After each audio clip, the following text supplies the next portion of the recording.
مسلم league نون کی نائب صدر مریم نواز نے نہایت دعویٰ کر دیا، کہا حکومت ہفتوں اور مہینوں کی نہیں چند دنوں کی مہمان ہے۔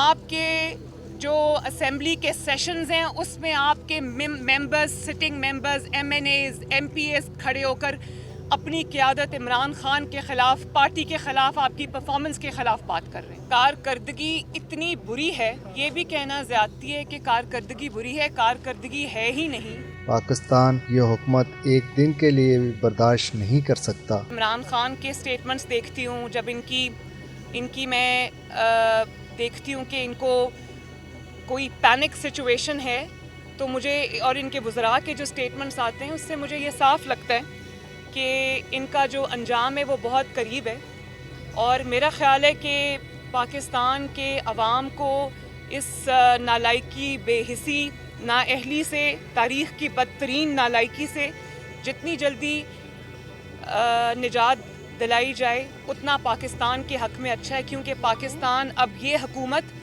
ایک دن کے لیے بھی افورڈ نہیں کر سکتا۔ اعلان کیا کہ نواز شریف جلد واپس آئیں گے۔ حکومت نواز شریف کا بال بھی بیگا نہیں کر سکتی۔ حکومت نے جو نواز شریف کے خلاف کیا وہ سب کے سامنے ہے۔ توجہ ہٹانے کے لیے نواز شریف کو وطن واپس لانے کا کہا جا رہا ہے۔ حکومت نواز شریف کا بال بھی بیگا نہیں کر سکتی۔